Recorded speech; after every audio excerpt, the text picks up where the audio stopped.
You hate my parents that much? It's not about that. I'm just saying we should respect each other. Mom, just let it go. Break up with him. This is the story of how I ended 21 years of life with my selfish and domineering husband, Spencer. My name is Rosalie. I'm a 45-year-old part-time housewife. I live with Spencer, who's the same age as me. Our daughter, Kelly, is 21.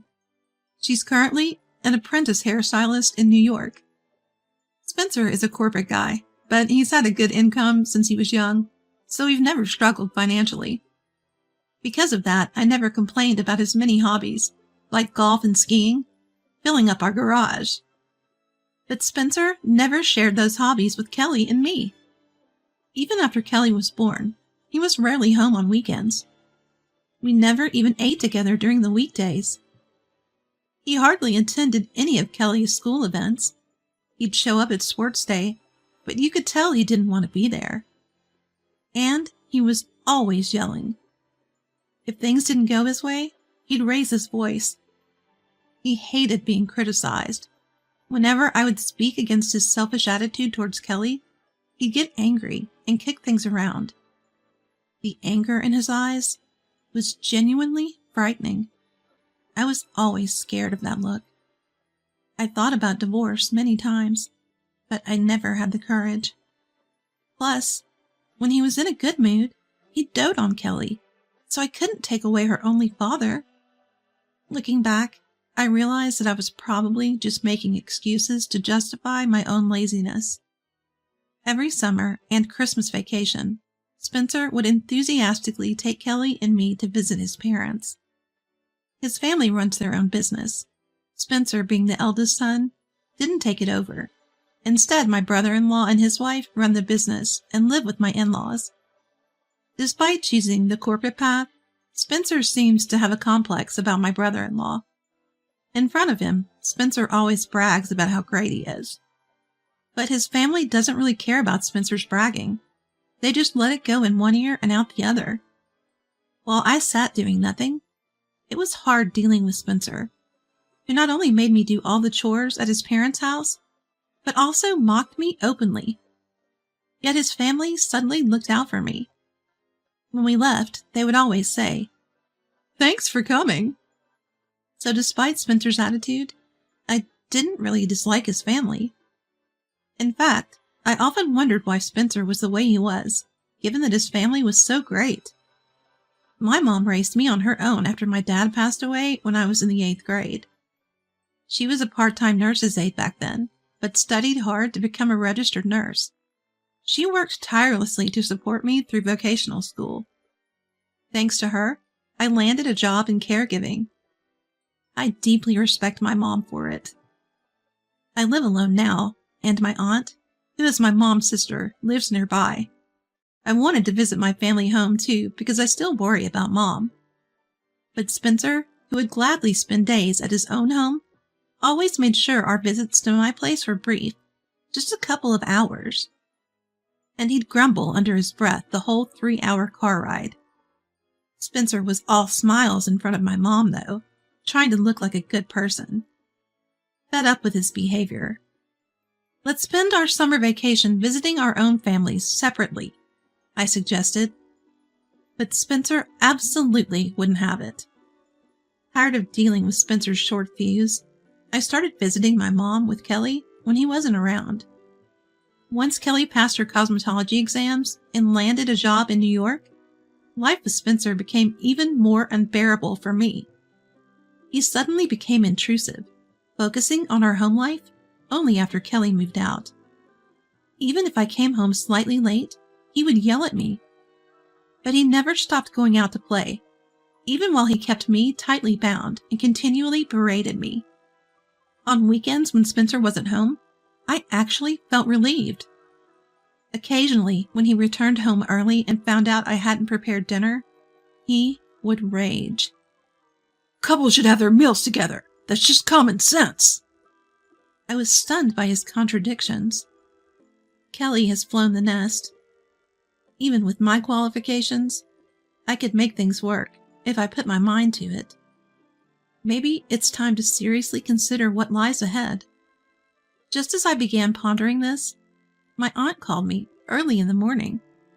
She said she urgently needed to talk, so I immediately felt it was about Mom. After sending Spencer off to work, I headed straight for my parents' house. When I got there, both Mom and my aunt were present. Mom, who I hadn't seen in a while, looked a bit thinner. "What's going on?" Instead of Mom, my aunt spoke up. "Well, you see." Hearing my aunt's words, my mind went blank. "Mom has cancer and was given a year to live." I couldn't comprehend what my aunt was saying. As my mind swirled, Mom reassured me. "Don't worry. I've seen many people recover from this illness in my line of work. The survival rate is high," she said cheerfully with a smile. "Oh, you," my concerned yet frustrated aunt said. "Amelia is exaggerating." Mom playfully slapped her on the back, laughing. I was speechless, seeing Mom trying to keep the mood light. Then Mom reassured me. "Don't worry. We're fully insured, you know." Her words were full of conviction. When I looked into my mom's eyes, memories flooded back of how she'd supported me bravely without a word of complaint. Even after Dad passed away, tears began to flow uncontrollably.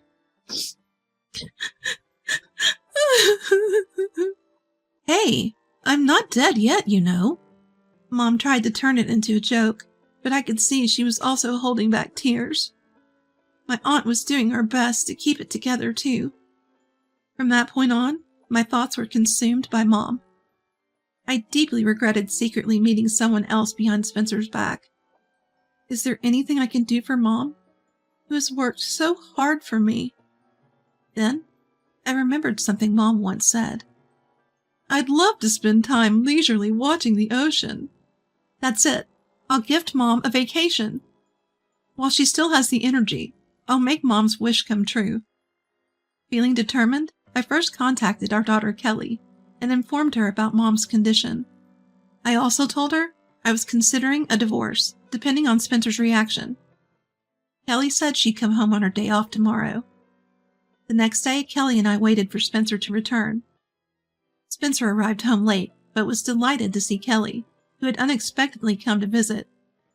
I told Spencer about Mom, and said that for possibly her last long vacation, I wanted to travel with her instead of going to his parents' house. Spencer was furious. "You can't be serious. We're going to my parents' house. That's the priority here, because I'm the husband." But this time, I couldn't give in. "Like you care about Grace. I care about my mom, too. What's wrong with that?"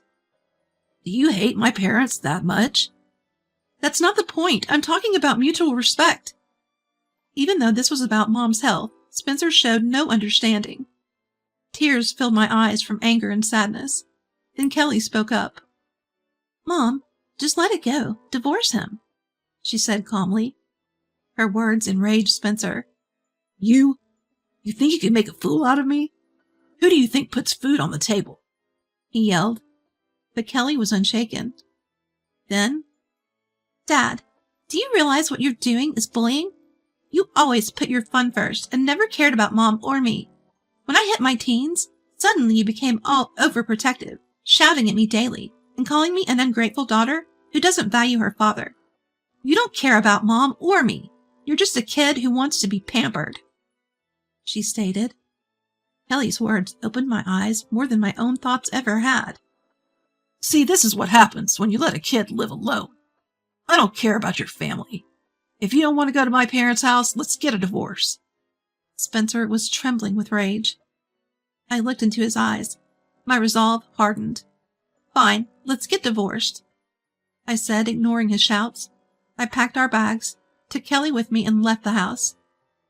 After that, I went back to my parents' home and immediately started preparing for divorce, sending the divorce papers through a lawyer. Spencer had thought I would break down and apologize, but upon seeing the divorce papers, he signed them in a fit of anger, and just like that, our divorce was finalized. His family apologized many times. But Spencer's last words were, "You'll regret this." I exchanged glances with my in-laws, baffled by the situation. Mom looked sorry, thinking it was her fault that the divorce happened. We assured her multiple times that it wasn't true. We chose our vacation destination based on where Mom wanted to go. "You'll worry without a younger person around." Kelly, an apprentice hairstylist, arranged to come with us, securing understanding from her workplace. Mom truly enjoyed herself during the trip. Looking at Mom's peaceful sleeping face, I had to hold back tears, realizing this could be our last time together. Both Kelly and I deeply enjoyed the trip with Mom. Afterwards, I returned to caregiving, supporting Mom in any way I could. I wanted to make the most out of the remaining time, to be with Mom as much as possible, and to give back for everything she's done. Then, nearly a year later, we found out Mom's health was miraculously improving. Mom and I held hands, shedding tears of joy. When I told Kelly, she broke into loud sobs over the phone. There are still precautions to take, but we decided to celebrate. Aligning with Kelly's day off, we invited our aunt and held a modest dinner party. "It's a girls' night out." Mom watched Kelly, who said this with an innocent smile, looking truly happy. Just then, the doorbell rang. A frail and emaciated Spencer stood at the entrance. "What?" I was at a loss for words, seeing how much Spencer had changed. Spencer then, "I've come for you," said softly. I was stunned, and I didn't know what to make of it when Kelly came over. "What are you doing? This doesn't involve you anymore. Just go." She raised her voice, trying to push Spencer out. Just as Kelly and I were about to push Spencer out, Aunt grabbed my hand. "Let's at least hear what he has to say," she said, smiling warmly at Spencer. "Are you kidding me? You know what kind of person he is?" Kelly raised her voice, to which Aunt whispered, "But it might be interesting," and grinned mischievously. Though unsure, we let Spencer in, knowing Aunt, who's pretty tough-looking, was close by if things got out of hand.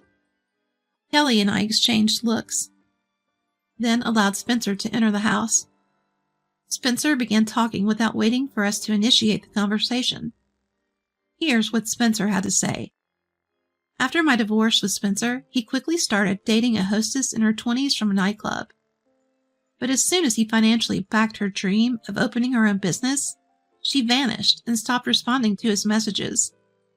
Now in debt, Spencer turned to my family for help. But given the circumstances, they refused and even kicked him out, saying, "You brought this on yourself. Fix your own mess." To add insult to injury, he's also on the list for corporate downsizing and is being pressured to quit. It seems like he's running out of options. "You are the only one who truly loved and understood me," he said. "You're in a stable job in healthcare, right? Why don't we team up as a couple again and support each other? You were waiting for me, weren't you?" I was stunned and almost lost for words, but I managed to say, "We're not a couple anymore. We're strangers." Spencer retorted, "You weren't this cold before. If we can start over, we can even live together in this house. Right, Kelly? Wouldn't you be happy if your parents got along?" He even tried to get support from our daughter, Kelly. But Kelly simply stated, "No, I wouldn't be happy at all. In fact, I'm happier now that Mom laughs more living with Granny. I even look forward to coming to this house. So I'm happier now than when I was a child." She said this matter-of-factly. Spencer lowered his eyes and spoke in a shaky voice. "What should I do if even my own daughter says something like this?" I was really fed up with his melodramatic tone. I looked at Spencer and said, "When I was bedridden with a high fever, you didn't care and went out. When Kelly got injured, you did nothing and left it all to me. But when you caught a minor cold, you'd whine and seek attention. Like Kelly said once, you only think about being pampered. I have no intention of getting back together with someone so selfish and immature." My words flowed more smoothly than I had expected. Upon hearing this, Spencer stood up, glaring at me with his eyes filled with rage. Who do you think you're talking to? You people are getting too cheeky. Just shut up and do as you're told. He screamed. I wondered why I'd been scared of him for so long. I wasn't afraid of Spencer anymore. Keeping my composure, I told him, "Please leave." Spencer screamed. You've got to be kidding me!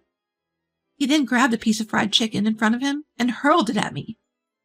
It felt uncomfortable as the oil splashed on my face. In that moment, something snapped inside me and I stood up. But my mom grabbed my arm and leaned in. Then she told Spencer, "I really want to throw something at you right now, Spencer. But I care too much about Rosalie and Kelly to stoop to your level. If you value yourself, maybe it's time to learn a different way to love." Her voice was soft but filled with resolve. Spencer, caught in his own excitement, didn't take the words to heart. Don't you dare judge me. He lunged at Mom. That's when Kelly spoke up. "This counts as assault. You know, I'm recording this. Want me to upload it on social media, or should I just call the cops?" She aimed her phone at Spencer. Spencer lowered his raised fist but tried to grab me again.